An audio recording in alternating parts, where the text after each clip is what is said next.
Terroir. I'm Simon Jacob, your host for this episode from Jerusalem.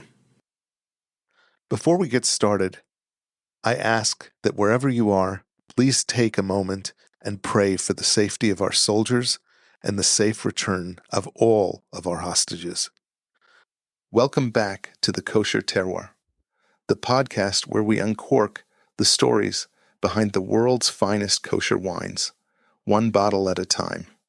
Today, we're taking you back into the heart of Israel's historic wine country, where ancient tradition meets modern craftsmanship. Nestled in the breathtaking landscapes of the Yatir Forest and the Hebron Heights, we continue with part 2 of our visit to Forêt Blanche Winery, which has been making waves in the Israeli wine scene with its bold vision, meticulous winemaking, and deep-rooted connection to the land. Yaakov Bris, CEO of Forêt Blanche, is joining me again for this continued special conversation.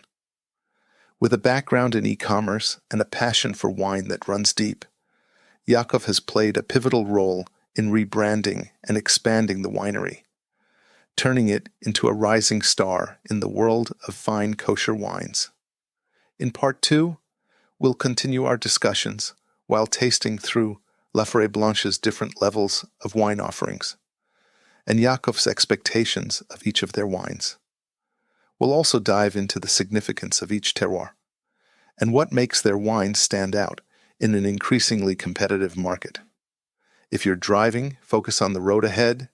If you're home, pour yourself a glass of wonderful kosher wine, sit back, and get ready to discover the essence of Forêt Blanche, where history, passion, and innovation converge in every bottle. Yaakov, welcome to the Kosher Terroir. Let's taste some. You got me thirsty. Yeah. You want to drink? You want to drink? What you want? Cheese? You want? Yeah, I'd love. a little bit of something. So everything is here. Awesome. Thank you. So then we're going to see the winery. We're going to talk about the barrels. Good. We're going to talk about different production aspects. Good. This whole visitor center here is temporary. I mean, since 2020, COVID and everything. So we said we're gonna have like some sort of a VIP tasting room next to the barrels. And actually, the municipality was supposed to build us like this visitor center at the end, but they have like bureaucracy issues, whatever. So we haven't moved there. So this thing became temporary, but it's already 5 years temporary. But our project is to move the whole visitor center to the new building. It looked like it was the visitor center, so that's why I was wondering. But yeah. So it's this is the Talpiot. This is the Talpiot white. Chaim Tovim Shalom. Okay, now that we're drinking wines, I must tell you about the story of the wines. Okay. So when I built the ranges, obviously we had to have an accessible range, price-wise, and we had to have like the mid-high range. And then higher end wines.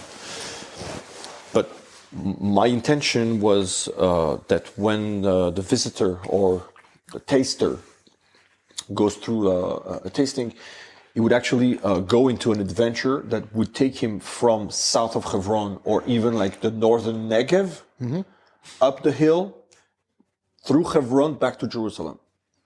That's the idea. Now, entry level for me as a consumer and commercially has to be accessible not to the wine connoisseur, obviously to him, but it's but it needs to be accessible to the new consumer, right. to that lady in the States that only drinks like sweet Moscato, and I want to get her to drink dry wine, and I want her to enjoy with her husband that drinks heavy wines. I want them to enjoy the bottle together and not have like, I just took that example, but that's a perfect example. But it's an actual example. but I think it's a good example.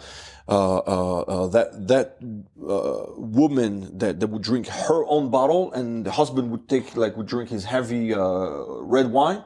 I need to have a bottle that would be not sweet, but not too dry, just with the right balance of acidity and what I would call accessible to the palate. Okay. Now to give it a name that's related to the Bet HaMikdash, what better name to describe that as Talpiot? Talpiot is the name of the Bet HaMikdash. It's Tel, the mount. Shekol Piot Ponimbo, that all the mouths are turning towards.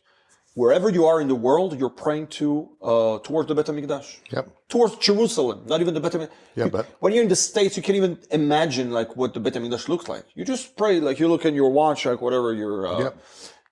This is Jerusalem, compass says, or whatever. yeah. East. Okay, I'm praying east, and you have in mind Jerusalem, and that's it. You're good to go. And the same thing when you're in China. Okay, pray west.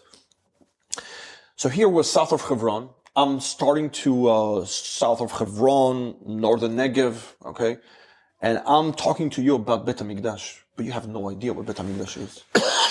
The same way you have no idea what wine is. You're discovering. Okay, Yep. so I'm just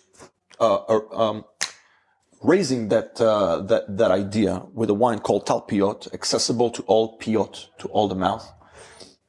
And it's about Bet HaMikdash that's accessible to all the mouths, and all the mouths are praying towards which. So this is the entry level. A white, a rosé, and a red. Now the biggest challenge is the red in that range. It's actually the first wine we make at the end of the harvest, because we harvest specifically for the red.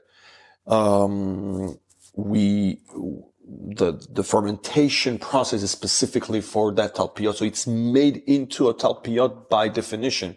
It's not that we take the leftovers of the tank, like we make the high-end blend, like they do in Bordeaux, for example, or maybe some other Israeli wineries that they make their high-end wine, and all the leftovers are made into a yain chavalim. Chaval to chaval. Okay, let's make it into a wine, and we're going to sell it for cheap, you know. So, yeah. So instead, you're saying you're making it purposefully. This was designed purposefully. Right. Got it. It's on purpose. The vineyards are selected for that wine. Yeah, now it's coming out. Yeah. So here you have the Roussanne and Sauvignon. But the Chenin Blanc in the middle, you have a little bit of, you have 30% Chenin Blanc, you know. It actually links the Sauvignon and the Roussanne. To give it an extra body, you know. Roussanne is more like apricot, honey. I would even say like minerality. Yeah. Sauvignon is all about citrus, you know, acidity. Citrus. Yeah. Citrus, yeah. Acidity. And the Chenin Blanc gives width. It's like very low alcohol. On purpose, we harvest it very early. Like we're trying not to go above 20 bricks. 20 bricks. It's gives like a 11.5 alcohol. Okay. An entry level at the end. It's not a very high end, but it's very, very pleasant. Very, very pleasant. It really is. Easy drinking. Now we can taste the rosé. Well, it's exactly the same idea with red varietals. 50 Merlot, 50 Grenache in that case. So the Talpiot is the lowest level. Yeah. This is the most approachable level that you have. 79 shekel shelf price. The rosé we sell a little higher, 89. That was an idea of the distributor. Also because the rosé is limited in quantity, and because it's a little out of the ordinary, I would say. Not the go-to bottle, the first choice. So you make it a little expensive also. So for the people that would pick it, it's like they feel that they get extra. Financially wise, it has to fit into a whole. Yeah. Right. So to say that I'm just charging another 10 shekels for it and I'm putting it in my pocket, it's completely wrong because it fits a whole formula from the bottle that starts at 79 through the bottle that sells at 249. I have to have like a whole financial, evaluation based on quantities and demand and markets and then to calculate my profit and my revenue. But this is a whole different discussion. But it's often discussed when a consumer comes to the winery and says, how can you sell your bottle 79 shekels or 130 shekels? What a bottle costs you, like 25 shekels? Like, come on, like, no, it doesn't work that way. It doesn't work that way. Mm-hmm. Because they don't know, maybe the cost of raw material is 25 shekels, but I have a lot of charges above. And when I sell my bottle to export, I'm giving out all my profit, Right. When I'm selling it to distribution, I'm giving out all my profit, So I have to have like a whole balance of different margins and different calculations that go into pricing of a bottle of wine. So where is the wine available in Israel? Today, you can pretty much find it in every city. Like every city has a store, for sure. Yep. And then some cities like have 2, 3, 5 stores. Like, Tel Aviv has an unlimited amount of stores. Jerusalem, you can find it in the Shuk by Hamisameach. Yeah. You have, in Jerusalem, you have, liquor store in Romema. Does it sell through Kosher Bracha? Kosher Bracha is one of our biggest. It's amazing.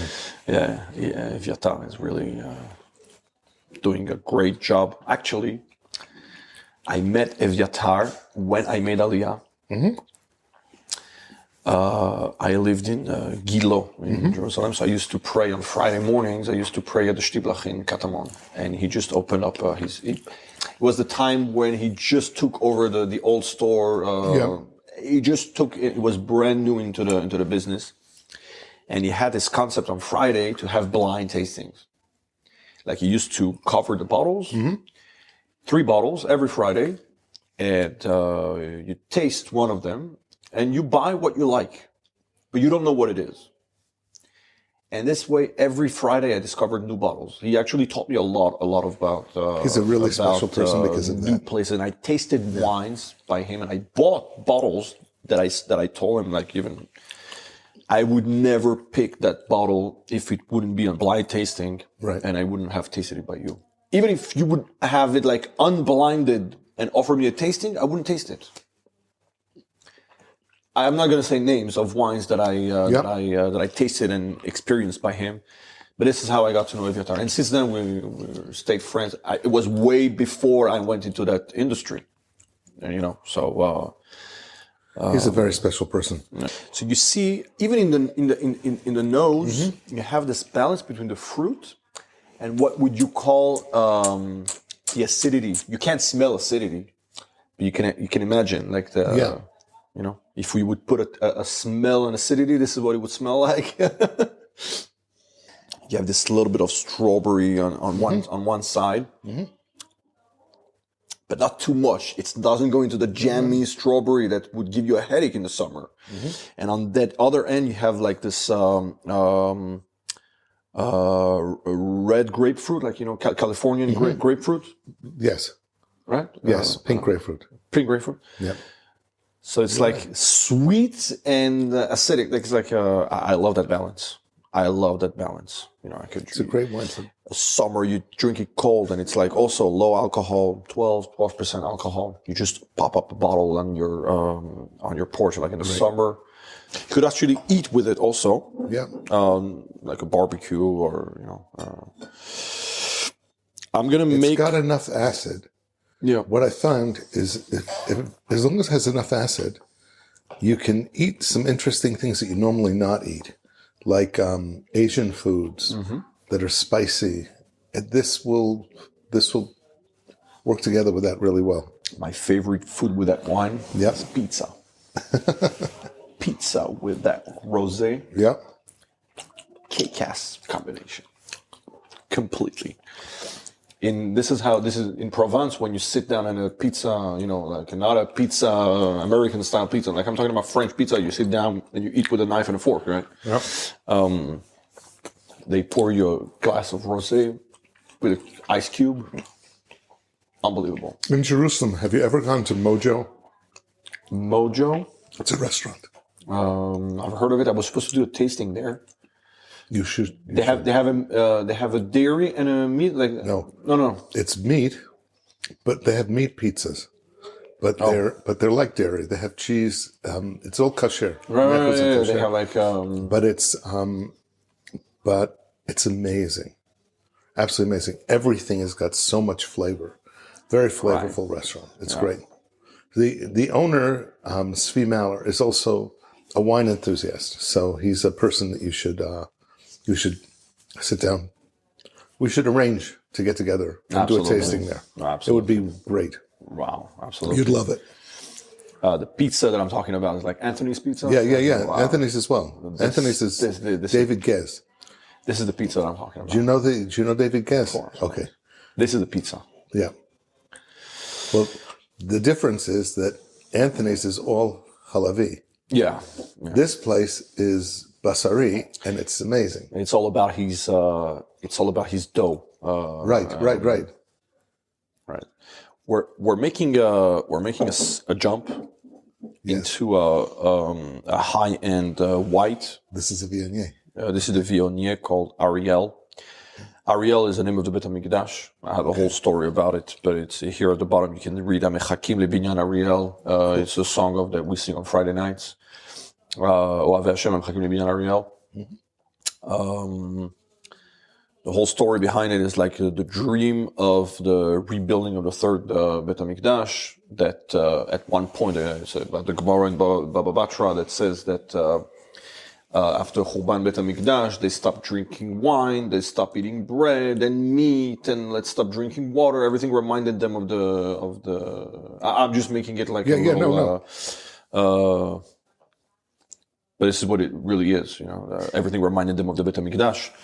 And then on Shabbat you have a mitzvah leit aneg, like you have to eat, right? And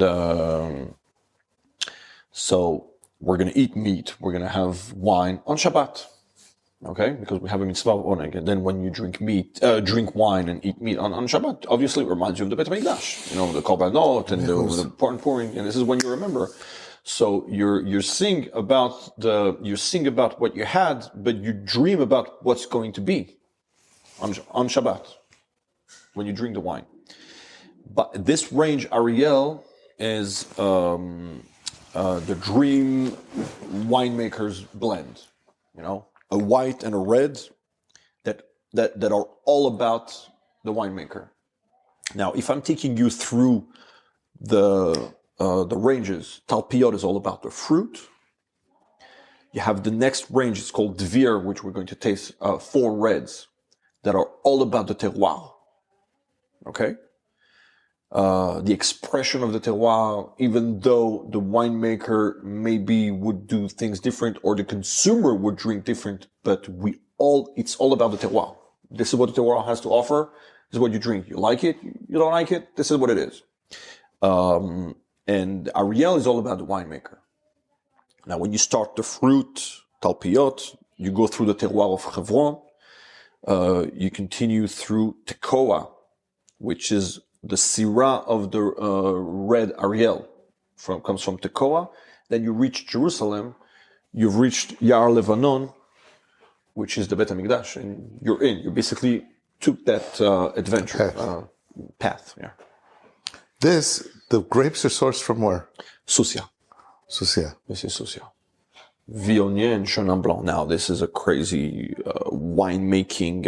I would say crazy, but it's a lot of efforts, like making 30% Viognier one way, 30% sur lit, 30% with 30% that goes into malolactic, and then one part of the wine is the Chenin Blanc is grown into clay jars. with the skins, part of it like half with the skins and half like surely. Wow. So it makes like a very, very complex blend that it's all about the winemaker's dream, like the expression of the winemaker. So you have here a little bit of orange wine. You don't see it in color because it's very, very small. It's a small percentage. That's what I was wondering. But since you're a big fan of Yaakov Bris wine, so you know all about orange wine. Yeah. So you can smell it. You can smell that it has something a little bit mature. No, it's definitely not overpowering at all. It's nice. It's a nice blend to it. But I'm tasting like just a hint of the desert. That's the wine that's on the skins for 6 months, but it's late harvest. Late harvest. That year, the Chenin Blanc didn't yield at all. So we took Sauvignon Blanc.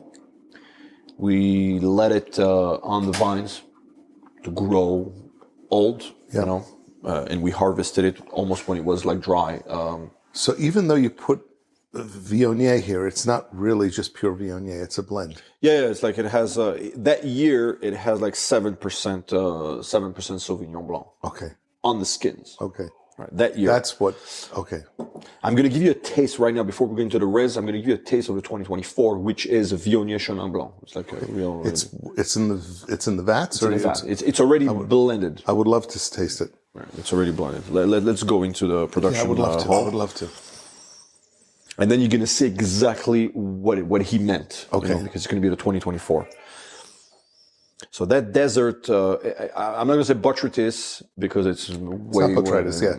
It has nothing to do with it, but it's mature grapes that sat for 6 months on the skin. You don't have that color, but you have a little taste in it. Taste and nose. You have that nose, right? And the Viognier is like buttery, wide. Yeah, no, it's not a regular Viognier. That's one of the reasons. Right. That's one of the reasons I asked. Wait a minute, because I was expecting this really acidic, lively Viognier, and this isn't that. And that's the reason I was asking you the questions. It's not bad. It's very nice, but it's not. It didn't hit the profile of what I was thinking I was going to taste with it.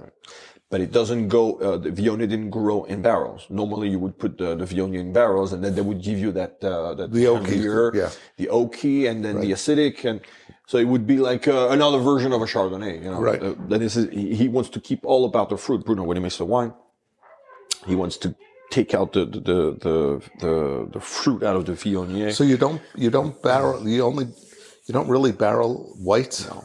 Okay. No. He's considering it. Considering someone just came this week from France, and they had a very long conversation. Like a barrel maker from France, like was here 3 days ago. Or what was it? No, 3 days ago was Shabbat. Thursday. Yeah. Wednesday. Sorry, the day before Tiny Tester. The day before Tiny Tester. So they were here, and we discussed barrels, whatever, and they had a whole conversation about making white into a barrel without killing the fruit profile of the grape. Like just adding a little raise to the fruit. So that's the reason he uses also clay amphora, amphoras, in order to not influence it with the wood, but to get the micro-oxidation. Yeah. So you would have the micro-oxidation without impacting the fruit profile. Very cool. Let's take the glass and go into. I asked permission. So this is the production floor. This is the area white. Oh, give me your glass. It's not unfiltered. No, I love it. This is my favorite wine, straight out of the vats. Yeah.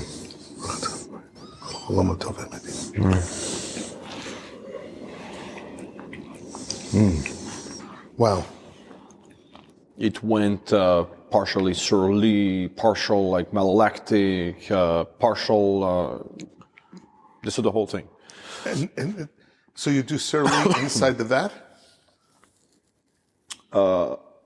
Part was done inside the vat and part was done inside the clay jar. Oh, inside the clay jar. Okay. But the clay is only for the Chenin Blanc. Okay. The Viognier is the Viognier had 3 vats. Yeah.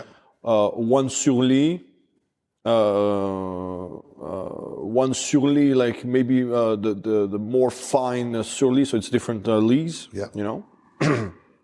And the third one was left like to do malolactic, so you actually raise a little temperature and boom, it goes into malolactic. So it gives like a little more, it adds like complexity. This is really lovely. Yeah, it's fuller bodied. It wraps around your mouth. It totally wraps around your palate. Right. If we're already here. Yeah. Okay. I don't know if we start. We should start reds, or it's going to mess your. Whatever. Oh, let's. What else do you have that's white? White is the only. That's it. So, yeah, that's it. Okay. So white is the only one that's not bottled from 2024, okay. Which is. Okay. We like to stay because, like you know. I can see why. This has got. It's got body. It's still, richer. it's still processing. It's a richness that it has to it. It's really still processing. Baruch Hashem. And we may need to clean it and. You know, maybe at that point we might even need to maybe make acidic corrections. You know, we have to make a lot of. This is nice. This is nice, and it's got the acid that you want and everything. It's really good. You want to go into the barrel room, or you want wherever you want? Yeah, we'll go. Just be careful. Yeah, I'm okay. I'm okay. I'm okay. Yeah, they're doing toppings. Oh, you got some new ones. You got some big ones. Right. So this is Garbellotto from Italy. Yeah.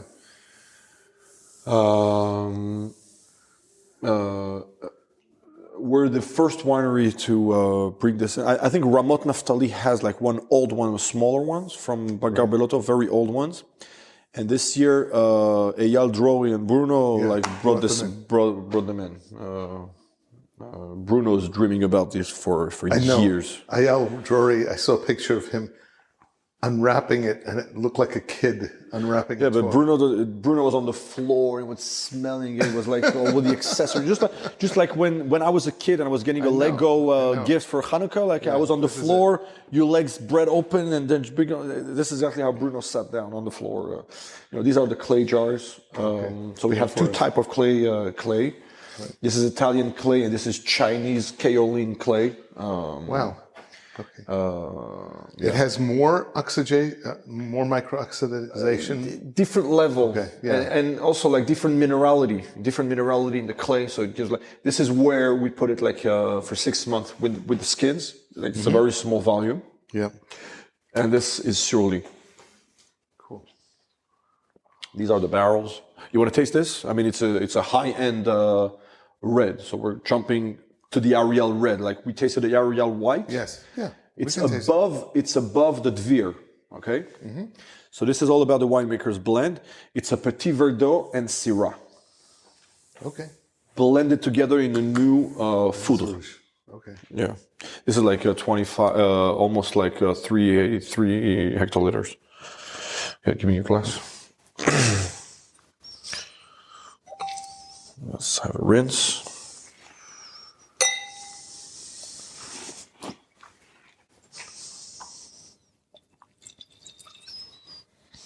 This is crazy. It was filled in December 31st. Okay, so it's like just about 3 months.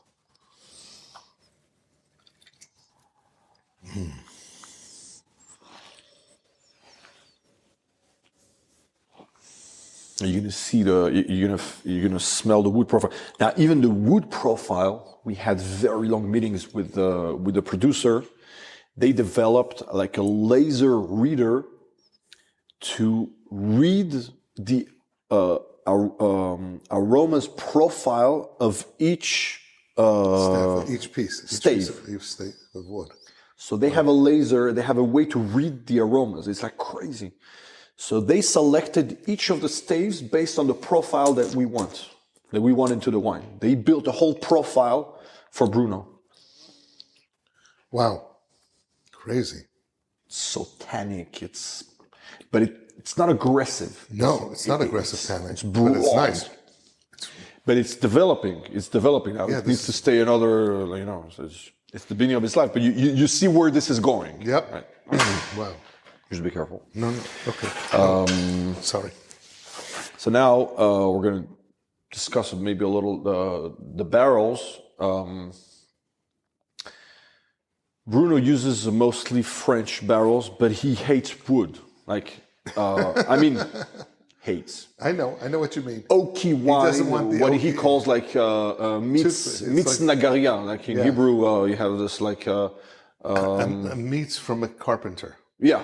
Okay. It's like carpenter's juice. Yes, carpenter's juice. That's it. Yeah. That basically you would put any wine in any barrel, and the barrel is just going to give you the price, and the amount of time you put it in any barrel is going to be good. Doesn't work this way. Each profile of each barrel, Bruno has studied it for years before he decides into which wine the barrel is going. It's a blend of different barrel makers. Like you can see, you have here Radou, you have Seguin Moreau, you have World Cooperage, right. different toastings of the wine. Of the wood. But I'm also impressed. To be honest, I'm impressed because most of the smaller wineries, even the boutique wineries, use metal racks, and whoever is managing the cellar is managing it very well. Everything is pegged in with wood, and it's done just exactly the way it should be, so that you can get to everything. It's just amazing. It's a lot of work. It's me. Oh, it's you? I'm crazy about this. All right. I don't want to use metal. It looks too industrial. I know. And when I build this, they leave the winery and they'll let me, because if you look at it, each barrel is like right. laser aligned. I know. I noticed. You could run strings and do it. No, so I used to do it with a string. Now I have a laser. So I take hours to spend until this is completely straight, like I put it with a level each, to an extent that I had them almost empty out a barrel because it wasn't straight. But it's me. I'm crazy about this. I want the visitor. I was going to say, whoever is running the barrel room, whoever is managing this barrel room is even the painting. Yeah, I know. Is Meshuggah like me? Yeah, it's with the Lees. Yeah. It's not with the lees. We used to do it with the lees, but when you do it with the lees, it grows mushrooms. Because with the humidity that we have to keep here, something like 70% humidity here. Right. And when you put, it can create dirt and mushrooms. So I contacted someone in France that told me, we use beetroot powder mixed up with wine and a certain amount of water. So I asked him for the formula, and this is how we painted this year. Like I had a guy painting barrels for weeks. And it's just for for the look. For the look, because when they empty the barrels, otherwise it drips out and it all looks dirty. Look here, you can see. You can see here, like the guy that did it's okay or whatever. You know who, in Israel, the person who started it was Ben Zakein. Right. Yeah. It's something like that. But it's, in Bordeaux, a lot of wineries do that in Bordeaux to differentiate the barrels of reds from the barrels of whites. Right. So the whites they leave alone. Right. Yeah. When you have it in the same barrel room. Now Bruno uses 500-liter barrels for the Yar Levanon. Yar Levanon is the flagship wine that's done free-run juice, on free-run single vineyard, single varietal Cabernet, 40 years old vine from Negev. Okay, cool. Even these vines have a very interesting story. The way it was planted in 1985, they were planted. Now he uses since it's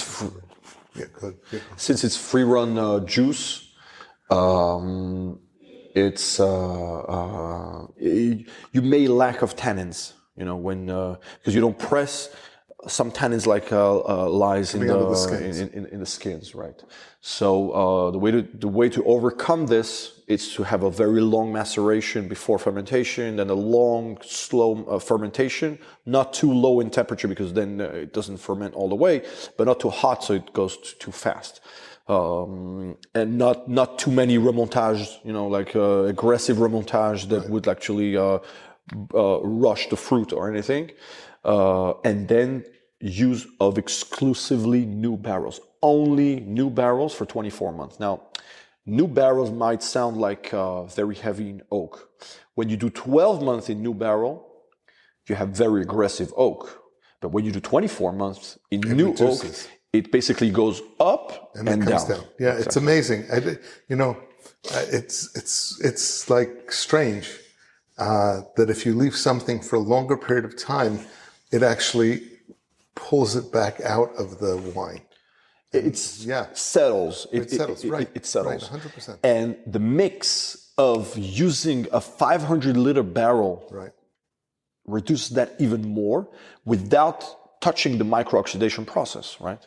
And you have different profiles of 225. This whole row here is like Yar Levanon. You have different profiles. For example, you could see a lot of, you could see Seguin Moreau. The Seguin Moreau, you have Crianza, which is like American oak in a French barrel maker. So it's a French barrel from American oak. Very, very interesting barrel. Bruno loves it. You have the Seguin Moreau Classique. So what do you do with the barrels after the first year? So after 2 years, they're reduced into the Dvir range. Okay. Right. And then for another two fills. So it's like we do 4 fills, and the 5th fill, it's done for Talpiot, for example, 6 months, or part of certain wines that we feel that we need old wood, like to be just because it's too tannic already. So if we don't want to overkill the wine, and for example, Pinot Noir, like only 5th fill, because the oak kills it. Right. Yeah, so we do 5th fill really barrels, soft. And in certain barrels, like in 2 barrels of the Pinot, he used like a Burgundy stick. Interesting. Yeah. So that gives like an interesting. So that's about the barrel. So all the barrels are reds. Yeah. All the barrels are red. Yeah. And this side is like second year. Now one thing that Bruno does, he doesn't rack the barrels. Like some wineries do every 6 month racking, like you empty out, you clean, and you put it back. Yeah. When Bruno fills it, he fills the barrel all the way through. Now 24-month fill doesn't touch. If he do top, like we do topping, right? No? Yeah. But it doesn't touch the barrel. This year, last year was, we didn't have Schmidt wine that would stay 24 months. Right. So last year was like we had to redo the whole barrel room. Right. Okay. Right. Last year, 2023. Yes. Now, 2023, Yar Levanon is going to be bottled in end of December 2025. January 2026 probably, right? So we had to stay here and we had to figure out a whole way to rebuild a whole barrel room. I had to figure out because it's my craziness.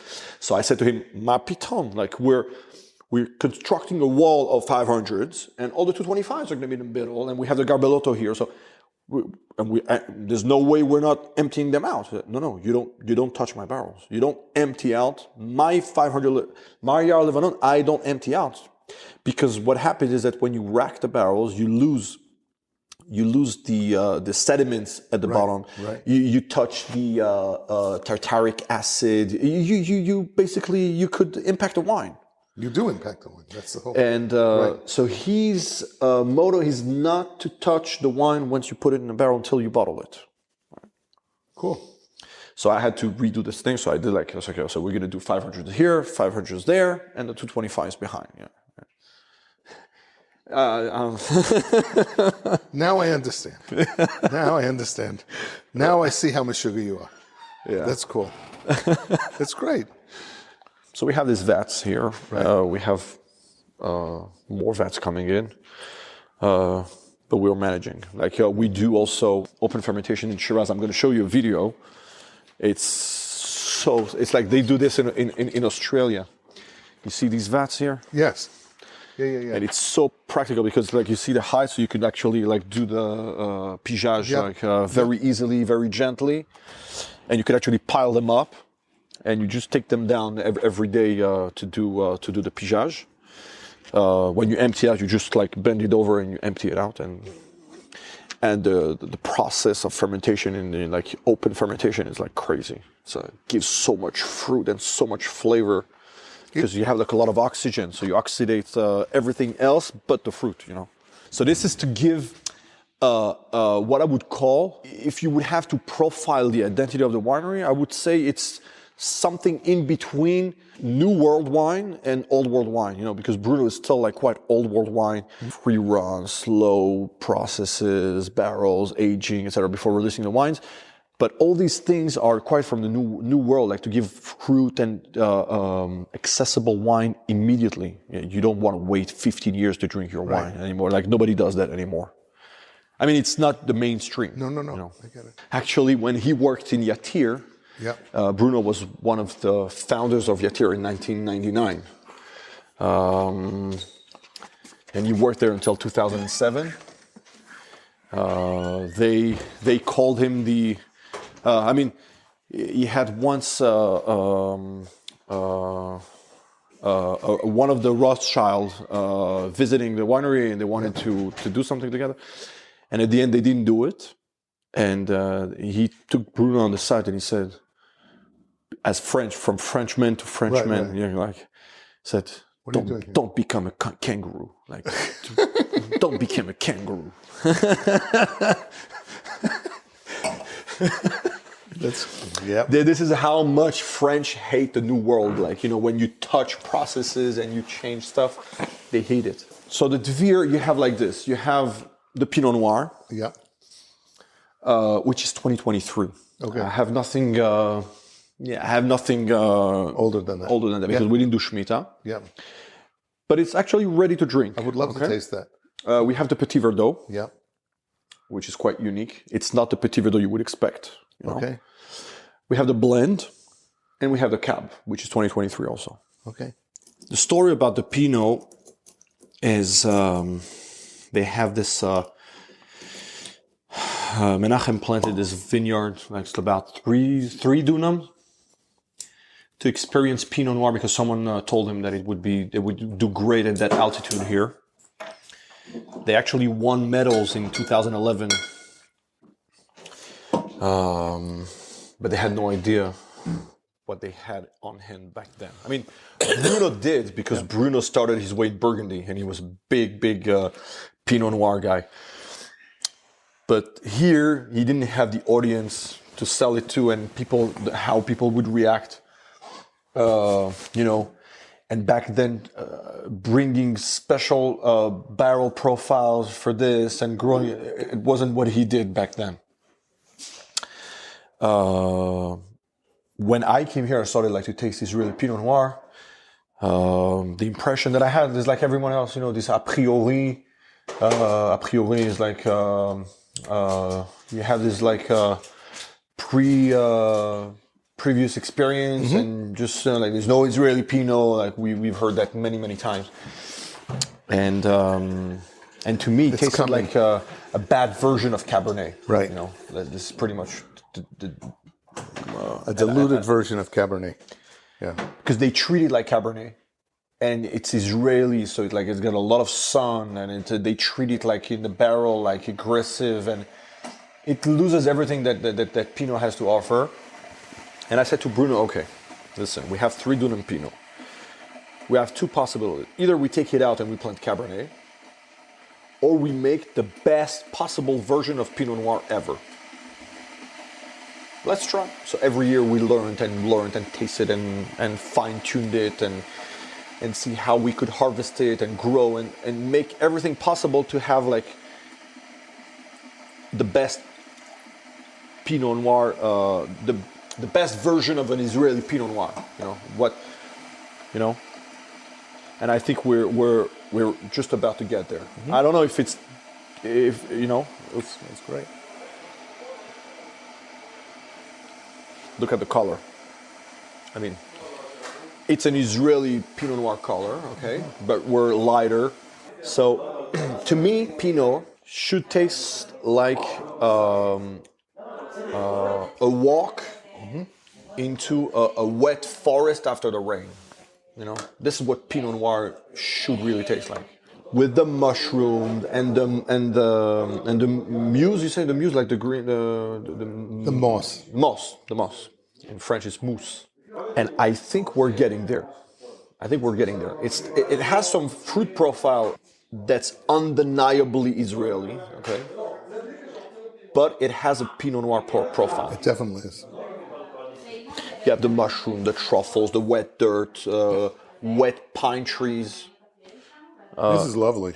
This is really The lovely. barrel is not. You don't feel the barrel. You don't smell the wood because it's old oak, but it's going to be there just how it should be to raise all these profiles that I just mentioned before. We just popped it open, right? It's, This is amazing. It's ready to drink. It's 2023. It could age. really nice. It's No, going to I'm age sure. beautifully. It's not too tannic. It's not too watery. It's not too fruity. Not too sweet. It's wow. I'm discovering it. Yeah, that's my goal with Pinot Noir. You know, to make a Pinot Noir that could actually represent what an Israeli Pinot Noir. We sent it to French competitions. Gilbert Gaillard. Gilbert Gaillard is like a known. It's a very known guide. It's like a. Right. But they're all over the world. Like they're very popular in Asia and in the States. It's becoming very popular. Gilbert Gaillard is like. So we sent them a Pinot, and they wrote about it. It's a Pinot Noir with a warm profile. This is how they described it. You know, warm profile means like warm as the sun. Not like warm spices. No. That's what they wrote about from it. From a warm environment. Yeah. That's awesome. So you have like Pinot Noir from Oregon, that it's like from a very, very cold environment, or you have Pinot Noir from Moselle. You know, it's always humid, and I'm very excited about this bottle. It's like This tastes amazing. Tastes amazing. There's nothing. You don't need to apologize for this bottle. It's great. No. It is exactly. It's amazing that you just opened it. Yeah. And this is a 2023. 2023. Bottled in December. 3 months ago. I mean, it's painful to me to have to, but I had nothing else to sell. So you know, like we Shemitah we didn't make. So that's amazing. Let's go with Petit Verdot. Petit Verdot. Okay, so the Pinot Noir grows on the hill, and at the bottom of it you have the Petit Verdot. But it's already deeper. Actually, you know what? This bottle, I would cool it a little, maybe 2-3 degrees lower. When I drink Pinot Noir like on Shabbat, I put it in the fridge for like 20-25 minutes. It changes completely. This is a 2021 Petit Verdot from the Dvir. Now you see what I mean, that Dvir is a representation of the terroir. We make a Pinot, it needs to represent where it's growing. And this is the Pinot Noir that can get to that level just because where it's growing. And the same goes for the Petit Verdot. Now, Petit Verdot, Verdot in Latin, is green. Verde. Yeah, verde. It's all about green spices. This is green. It's like Bruno used to say, it's like walking into a spice shop in Machane Yehuda. You have these spices. You have thyme, rosemary. You have aleda. Then you go into a little bit more warmer spices like a cumin, maybe. Do you know Gabriel? Gabriel Geller? Yeah. Yeah, sure. Okay, because I know he's royal and what have you, but I met him last year. We had an event in Passaic, New Jersey, from the Jewish Link with Elizabeth Kratz. And she lost her husband. She just lost yeah. Well, I've heard. Yeah. I was supposed to meet her when I was in New York, and she was in the summer. She came here. Wow, such a pity. Wow, unbelievable. She actually came in the summer, and she planted a vineyard right next door here. Like she came with her kids. Like they came at 6:30 in the morning, and they planted a Petit Verdot vineyard right across from the winery. I mean, the other side. Yeah. Outside the Yishuv, you see, like on the hill across, You see, there's a new vineyard. She planted there, Elizabeth. And so I met with Gabriel. Actually, everybody was crazy about the Pinot Noir last year. I was going to ask. I was going to ask him. He should really taste this. That's what I was going to tell you to do. So I tried to go to the people that shout out loud that there's no Israeli Pinot. Yeah. I tried to have them taste the Pinot and convince them that there is an Israeli Pinot, but it's very hard for them to change their mind. So I stopped. You don't because it's Red Garden. They don't go through kosherwine.com. Yeah, sure. They do. Sure. We do. So now, kosherwine.com often have like older vintages. Okay. But he has the stores in Westchester, like the store in Westchester, Skyview in Skyview. Westchester. So he just I think he took in like all the new vintages now. Okay. So kosherwine.com usually have older vintages. Yeah. But then you could go through every store pretty much in on the East Coast, like like New Jersey, 3-state, like New Jersey, New York, Philly. There's a lot of non-kosher stores now that have like like if you go to shop. What about in California? California, we have it like you can find it at the Cask on Pico Street. Okay. You can find. How about San Diego? San Diego, I don't think know. we have a rep there. No, San Diego, I don't think so. Just curious. Okay.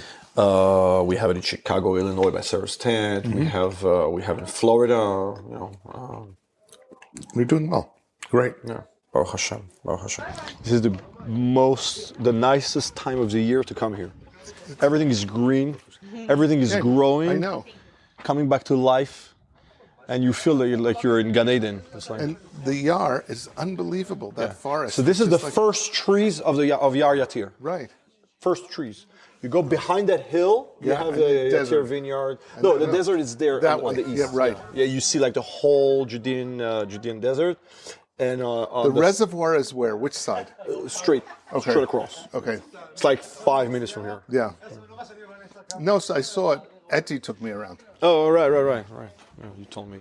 Yeah. And this is the new visitor center. Yeah, I saw. And they're planning like a whole development here, like with places to sit, flowers and trees and vines and this visitor center like overlooking the whole south of Hebron towards Beersheba. This is Beersheba, Straight out. Yeah. Wow. This is the Ariel Red. You live where? I live in Carmel. Okay. Carmel is right here as well? Or how? 10 minutes from here. You have Carmel, Maon, and Yatir are like Got it. Aguda Shitufit. So they formed Yatir winery. Okay. So it's like 3 shuvim that are... Yeah, they're all together. Yeah, they're all together. And They're Susia is managed like, by the same. Yeah. Susia is by who? Susia is different. Susia is apart. Susia, it's their own thing. Okay. They have their own thing. All the other shuvim. And Bruno is in Maon. Right next to me. Okay. Right. So this is the Ariel Red. We tasted from the barrel, yeah, from the food. We tasted the 2024 version of it. What is the 2024? And this is the 2019. 2019. Yeah, we have a few bottles left of 2019. I don't even know how. Don't ask me how this bottle got here. But it's open, so let's taste it. Sometimes, like they find bottles and they open it, and I'm in charge of the Martef. It's like I lock up my bottles, and I keep a very tight inventory, and nobody touches the bottle without asking me. I'm very, very careful about these bottles. I age like every year. I age a certain amount of bottles. So people that don't have patience and they drink their wine when they buy it, and all of a sudden they say, "Oh, you have I really like the 2018," and all of a sudden wine is completely different, or I have I do long horizontal tastings. Yep. It's amazing to see the development of the wine and to see what the winemaker had in mind when he made the wine, and it's developing and. On these blends, do you change them each year, or you really try to keep them the same? We try to keep the same. Yeah. Okay. There's a message behind it. You just tasted the Dvir Petit Verdot. Yeah. Mm-hmm. It's the same Petit Verdot. Okay, 2019, but it's the same Petit Verdot. Wow. Now, The Petit Verdot is aged 12 months. Bruno picks the best barrels of the Petit Verdot. I mean, the barrel profile is picked according to that wine, obviously, but he tasted the barrels, and then he assembles the Petit Verdot that's going to be for the Ariel, and then he adds Syrah that aged 12 months also separately, and then he blends it and goes back to the barrel for 6 months. This year, 2024, is the first year that he blended it straight after the harvest and put it together in the food. It's the first year. Okay. But it was his dream, because this is the profiling of the food, and it's specific to the profile of the wine that he wants to reach. I want Bruno to tell you about his wine in Hebrew. Okay. Ariel is also his grandson. Okay. I mean, he hasn't tasted it the 2019, so I told him that he must taste it since we have it open. You see how this wine is different from the previous ones, okay? From the Petit Verdot, from the Pinot, Yeah. from the whites. It has already a different message. הוא עשיר. Eucalyptus, menthol. אקליפטוס, מנטה. שוקולד after night. Yeah. After 8. After eight. After 8. Yeah. after 8. וואו. I had some Irish cream, not Irish cream, the liquor that you put in the chocolate. It's called, Yeah. you have this chocolate ball. Bailey's Irish cream. Something like that, yeah. In the chocolate. Yes. mon chéri. הצ'וקולד Claire. עם הגריות. Oui. הדובדבן. It's the 2019 Petit Verdot, which was very spicy, if you remember. ממש. וואו. The spices that you have here from the Petit Verdot are... וואו. It's integrated really nicely, though. It's like, it's Although the blend varietals are like two complete opposite. Bruno, tell Simon about the Ariel Red. What's your message in the Ariel Red? What are you looking when you're making Ariel Red wine? What's your message? אני מאוד אוהב, באופן עקרוני, אני לדוגמה, לא טוב לי יין שהוא יותר מדי פלט כזה. yeah. יין שאני יודע מה יש בהתחלה ומה יש בסוף, זה פחות מעניין אותי. So, אני מאוד אוהב ינות שמדברים איתי, שהם קצת מחוספסים, קצת מיוחדים. They're having a conversation with you. yes. Instead of it something that you go into knowing what it is from the beginning, and at the end, you much prefer to have a wine that has a conversation with you, that surprises you, נכון. that takes you Takes through. you out of your lead, like Yes. יין שלוקח אותי בהתחלה, ואחר כך יורד, וחוזר אותי ויורד. That takes you up and down through the enjoyment. יש of it. משהו, וזה, אני משתדל לעשות זה באריאל. כן, בגלל שזה לקחת שני זנים, כן. שבדרך כלל אתה לא שם אותם ביחד, בגלל שכל זן הוא לוקח אותך לכל מיני מקומות, ולהשתדל, כן, זה משתי זונים. זן, נכון. Okay, so it comes from two varietals, and each varietal takes you in a different direction. נכון, נכון. But together, they, ואז לנסות לחבר אותם, yeah, אבל שאף אחד יוותר על הייחודיות שלו. okay. So he blends the two varietals together, and so that you get them both, but neither of them overpowers the other one. So that each one has a part of what's going on. It doesn't outshine the other one. נכון. זה מה שאני משתדל לעשות בבלנד הזה הספציפי של אריאל. In this blend specifically with Ariel. שבלנדים אחרים, כן. זה לקחת כל מיני דברים, ולנסות לחתן אותם, שבסוף יהיה משהו אחר. Okay. So in some of the other blends, and that's what he's trying to get out of Ariel, but in some of the other blends, he'll blend them together, not to get balance, but to get something that's different altogether by putting them together. נכון, אבל זה לא. פה אפשר בהתחלה להרגיש את הפטי ורדו, Yes. ואז באפטר שלו לראות את הסירה. וזה מעניין. And just before we tasted the 2024 from the foudre. אוף. And I explained to him that this was your ideal. נכון, זה מה שיש שם. Yeah. שאתה פשוט תואם, וקצת הוא לוקח ככה, וואו, יש באמת דו-שיח, conversation entre les deux animes. It's a conversation because we tasted the 24 that's still in a very large wooden, I don't know what they call it. Foodle. So because of that, we tasted it, and you can actually taste the two varietals discussing what they want to do together. Precisely. You're in the middle of the discussion, and it's balancing itself back and forth. It's very cool. זה אני. I just have one more question. Is there any wine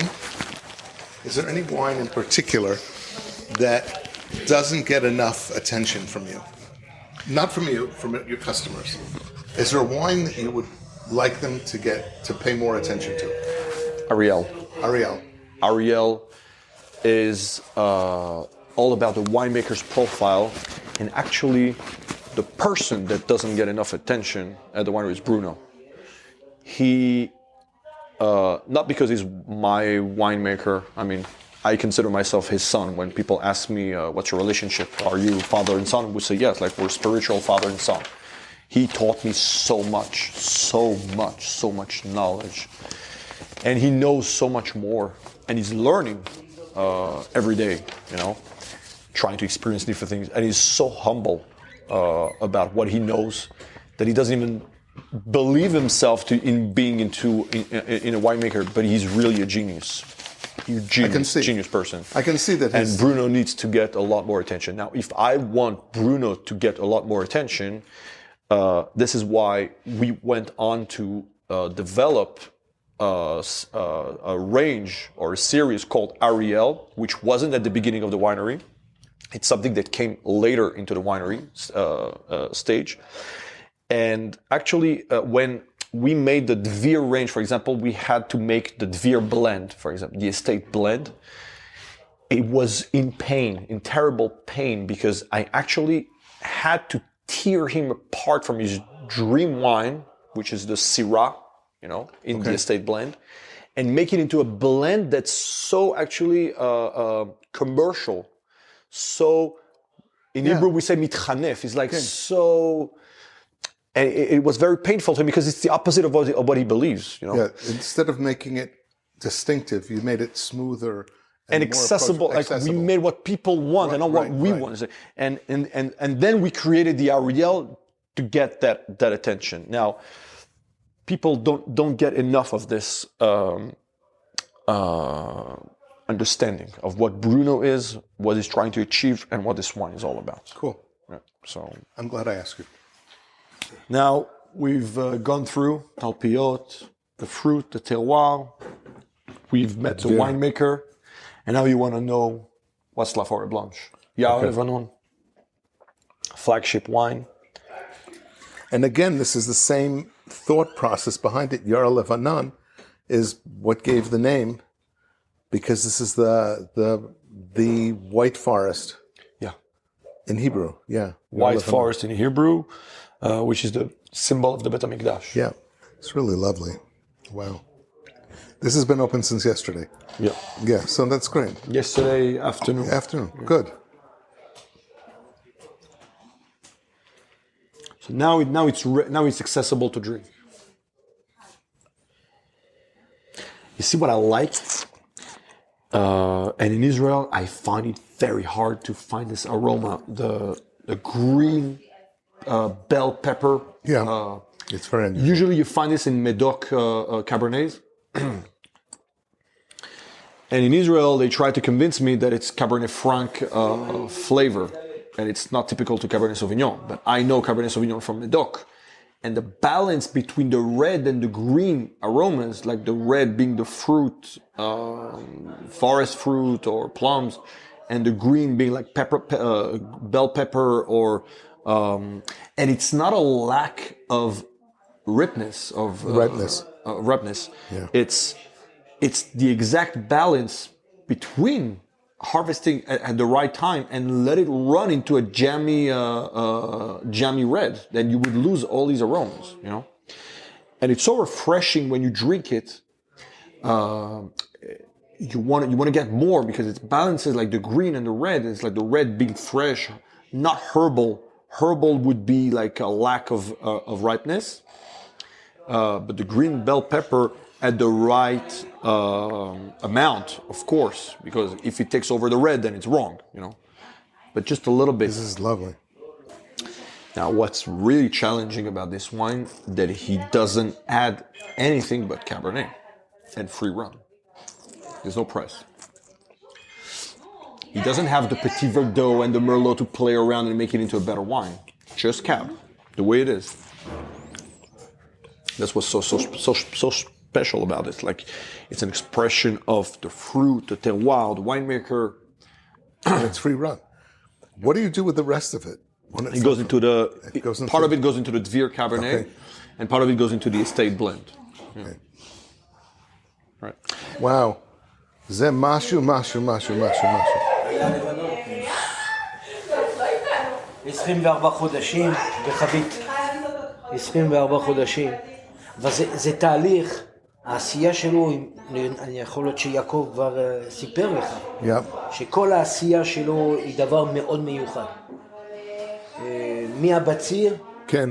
עד קבלת הענבים, ההפחדה בין ענב שלם לענב פחות, והבחירן שאנחנו מקבלים את המיץ הראשון, עד השימוש של החבית, שזה רק חביות צרפתיות, 24 חודשים. זהו, זה מה שזה עושה את ה... ואתה לא עושה רקים. לא.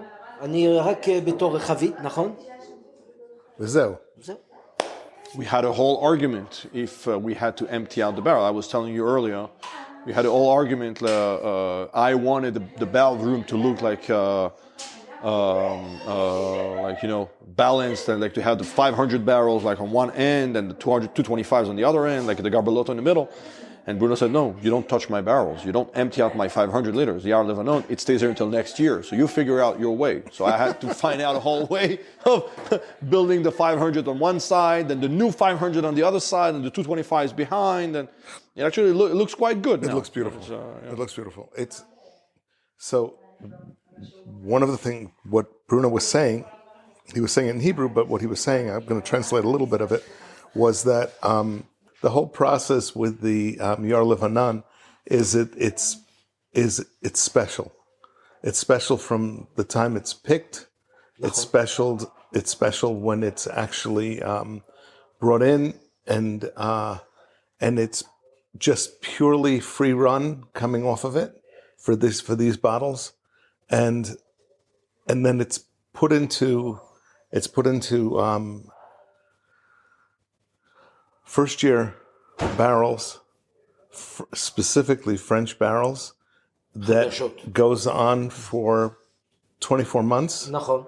It's not racked, it's not disturbed, it's allowed to just develop properly, and at the end of that process, then it ends up getting bottled. So it's like the absolute best handling that you could ever do. Actually, one more thing that you get is that you keep each profile of the barrel for the wine, because if you rack, you empty out all the barrels, you put it into a vat, then you lose the profile of the barrel. Yes. And when you keep it for 24 months, so you keep the profile of the barrel for 24 months, and you get the full extent of that specific wine in a barrel, and that's what makes Yar Levanon so special also. So when you do that, though, do you blend barrels that way to know what you want to get the consistency of the flavor? אבל לפני זה, אני תואם כל חבית. כן, he tastes every barrel. ויכול להיות שיש חבית אחת, למרות שהכל טוב ולא יודע מה, שאני לא ישים את החבית הזאת בתור הבלנד של יער הלבנון. אוקיי. זאת אומרת, על כדי כך אני הולך עד הסוף על מנת אני משתדל שהיער הלבנון הוא יהיה וואו. So his desire is that the Yar Levanon wine is really, really special. So all of the barrels that come out of it, though they've been sitting for 24 months, because he doesn't rack, each barrel has its own specific profile. And because of that, then when he makes the Yar Levanon, he blends the barrels per what he's trying to accomplish. And sometimes there'll be a barrel that he won't even include because it just takes it out of the profile that he's trying to get out of it. So, and that makes a lot of sense. It's beautiful. Awesome. Very nice. Thank you. Thank you so much. Thank you so much. Thank you so much for all the time and what have you. It's amazing. My passion. No, mine too. It's great. It's great to talk to another passionate person. These are amazing wines. I can see why they've taken off. At the beginning, I didn't understand, but I very much have a much better picture of what you're trying to do here. Awesome. It's really awesome. Beautiful. Very good. Thank you. Thank you for being on the Kosher Terroir. Sure. Finally. Wow. No, it's a pleasure. Great. It's good to meet people like you that do an extensive work at actually showing each winery, because each winery has its own specialty and its own mindset and what they're trying to achieve and the message they're trying to. And this is what you're doing. You're taking the time because you don't have the time. Like normally when you visit a winery, you visit like on the spot, you're with children, or you have to run somewhere else and don't take the time to understand. You don't remember. I also want people to be attracted by something that I purposefully don't, just as an addition for me, I don't include video. Oh. And we didn't do any video. It's all audio. And there's a reason for that, because people can listen to audio whenever. Driving, walking their dog, doing whatever they want, and they can focus on this rather than having to focus at a video to see two heads talking to each other, which is like crazy. So I found, for me, it helped. And a lot of people comment on it and tell me, wow, I love that it's just audio. I love to just listen in, and it's, a little bit more personal. So very good. Okay, I really enjoyed it. I hope I've answered all your questions. You've answered a lot, and I have more for next time. Okay, very good.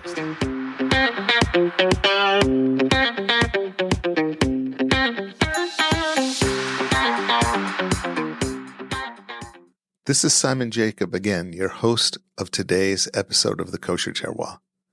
I have a personal request. No matter where you are or where you live, please take a moment to pray for our soldiers' safety and the safe and rapid return of our hostages. Please subscribe via your podcast provider to be informed of our new episodes as they are released. If you're new to the Kosher Terroir, please check out our many past episodes.